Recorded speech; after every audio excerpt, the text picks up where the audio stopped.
This week, the Trump administration brokered a ceasefire agreement. The agreement on Monday paved the way for Israel and Hamas to free hostages and prisoners. It's all in hopes that this deal might lead to a permanent end of the 2-year war that ravaged the Palestinian territory. The deadly fight started when Hamas attacked the Nova Music Festival, killing more than 300 people and took hostages. Israel responded by launching a military attack that has killed more than 67,000 Palestinians in Gaza. That brings us to today. One man who was at the Nova Music Fest survived and is here to share his story. Joining us now is Yanni Diller. Yanni, thank you so much for being here. Yep, thank you for having me. This is definitely a very, very heavy topic. I want to get to the Nova Music Festival with you, Yanni. Is the music festival, describe it to us. Is this something that people typically go to all the time? Quite a bit. I would say when I speak to an American crowd, I say it's a combination of Coachella, Burning Man, and Woodstock vibes. So basically, people with full of love, they were just coming to this festival to celebrate peace. And there were around 3,000 people in this festival. And frankly, it wasn't the first time they had events in that area. So it was all legal and everything. And suddenly, all this terror attacked on a Saturday morning on October 7th, 23. You know, during festivals like that, artists, they get very creative. There's a lot of different sounds and sights. People are coming from on a drone or coming down. How did you all realize that something was wrong? So when we were at the dance floor around 6 a.m., we were just having a good time, just dancing, like in a normal event, a normal rave. Suddenly at 6:30, really 30 minutes later, we see missiles coming from Gaza behind the DJ. So the DJ's playing, you see hundreds and thousands of missiles that Hamas is shooting basically towards Israel. And we're saying, oh, this is crazy. Now, frankly, in Israel, it's not the first time we see missiles coming from Gaza. This is our reality. We're used to this reality. Hamas is irritating us and trying to scare us and shooting missiles. And what we do, we know the drill. We go in a public shelter. We're there for 2-3 minutes, and we continue our life. So this event was different because this wasn't just another missile normal attack. This was an invasion of terrorist monsters. They come to slaughter you, like in a duck range. So it happened when we were exiting the festival, and everyone was panicking. There was jammed with traffic, and on the way out, I see this girl, all frightened. I didn't know what happened to her. She basically came where the terrorists came from before they invaded the whole compound, and her car was full of bullets, just holed. And I tried to understand, how did this happen to her? And she was scared, and she got a shot on her left knee, and that's when I understood, okay, something's going on. These are not just missiles. Unfortunately, she didn't make it. She was there in the festival. The terrorists came in, they did a 360. She was hiding in this ambulance, and this ambulance had an oxygen tank. So the RPG of the terrorists that shot the ambulance just let them fire. So 18 out of 20 people were burned alive by Hamas terrorists that they did this attack.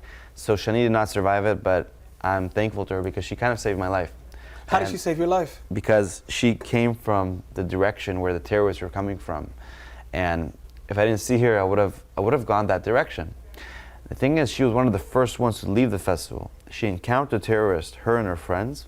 She was hiding in a shelter because the terrorists started shooting at them. She was hiding there. The terrorists threw a grenade inside the shelter to make sure everyone is dead. She managed somehow to survive that. She escaped outside.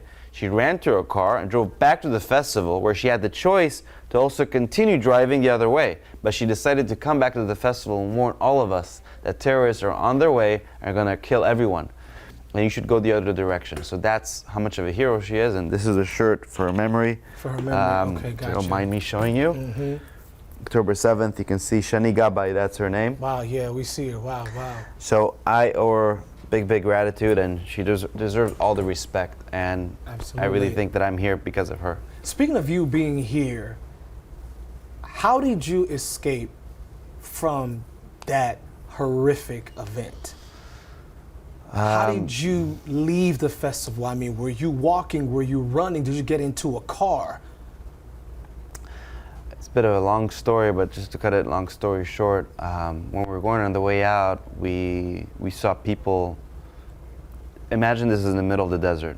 3,000 people in the middle of a festival trying to have a good time. You see hundreds of missiles in the air that became thousands of missiles. You're going out, you see this girl shot and her whole car is full of bullets, and you see people running for their lives and you don't understand what's happening. And you just take instant decision to just go to the open fields and try to assess our location. Suddenly, behind all these people, you see terrorists with their machine guns on white Toyota trucks. They're shooting everyone like in a duck range. Hundreds of terrorists coming in. Now, I'm not sure if these terrorists knew this festival was happening, or was it like kind of a surprise for them. They were lucky to see innocent people that couldn't defend themselves.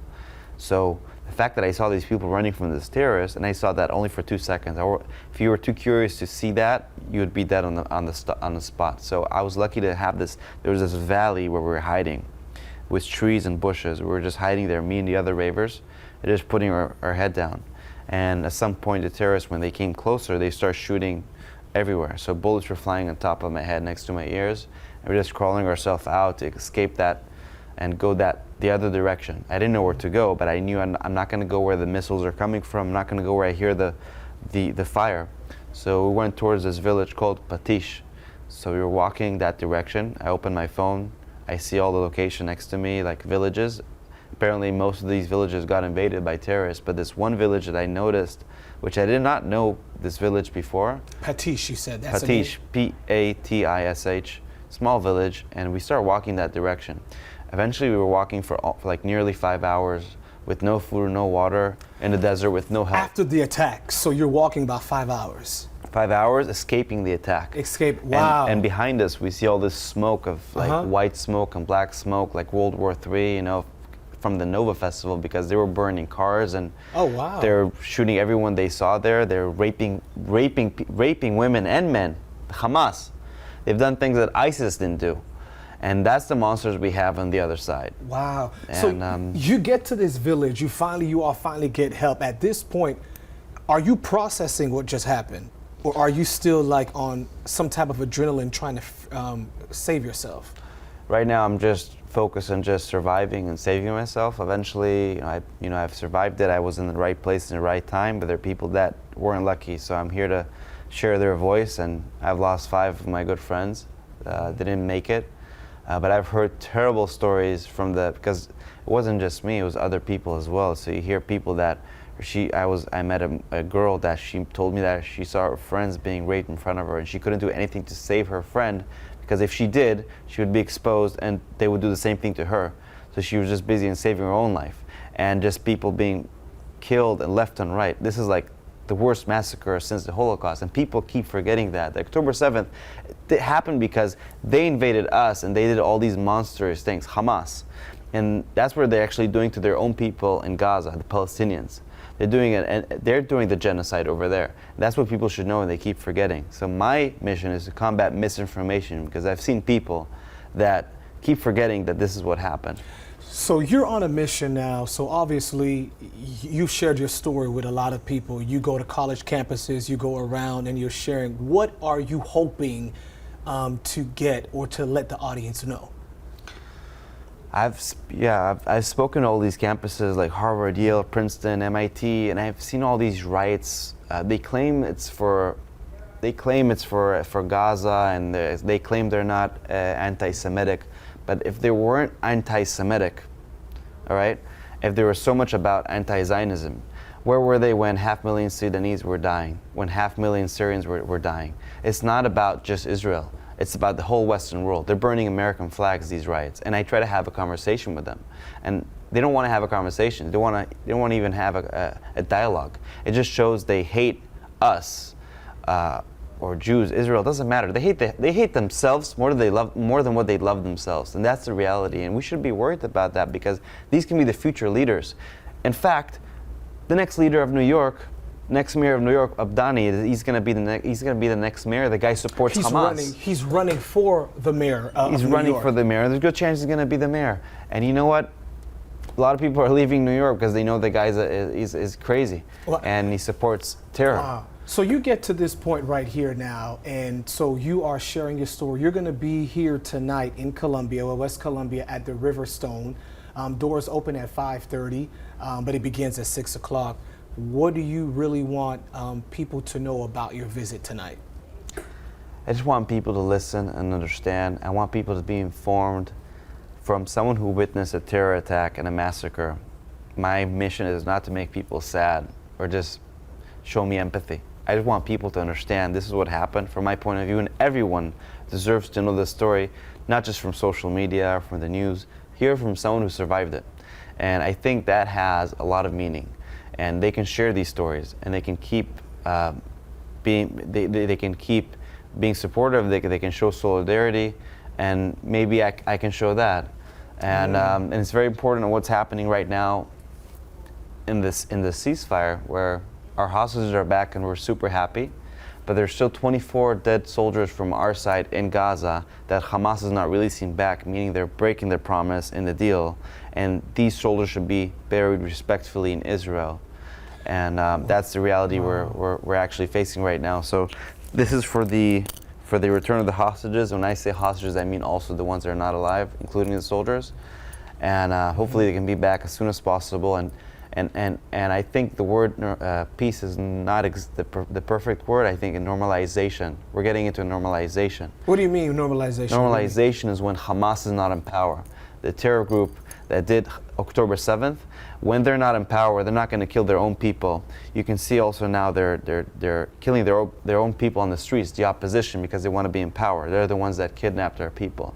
And once Hamas is not in power, we can have a normalization, meaning we can have other big players in the Middle East that will want to create peace and create a better, prosperous future. For example, like Saudi Arabia or maybe Syria. I don't know.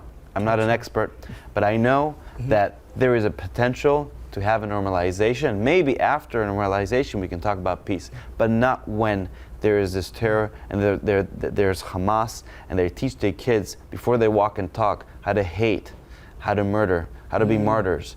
And if we cannot change that education, we can see a future of October 7th again. How about for yourself? What are the final questions? How is Yanni doing? What are you doing to help maintain your mental state? Because after what you've gone through, horrific, the things you've seen, it's not like you could turn off the switch and say, oh, I'm fine. It's not easy to cope with trauma, but I don't like to call it any words. You know, each one kind of takes trauma and analyzes it in different ways. You know, each one goes through different things. Each one has a whole different mental system. What helped me personally is sharing the story, number one. Number two, being around good people and impacting, influencing, trying to let people be more informed and combat this anti-Semitism that's been rising.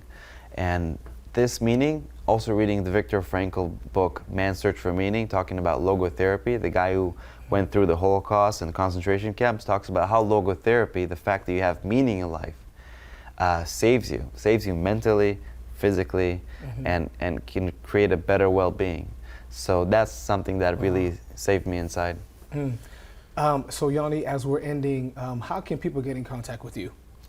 Well, you're welcome to follow my journey. I'm on social media, Yoni Diller. I try to share as much as possible, most authentic as possible. So you guys are welcome to share there and see what I'm doing. And I don't know for how long I'm going to do it, but I'll try my best, because I'll never stop dancing, that's for sure. Yanni Diller, thank you so much for being here. We really appreciate for sharing your story. Thank you so much. And we'll have more information on our website at WACH.com.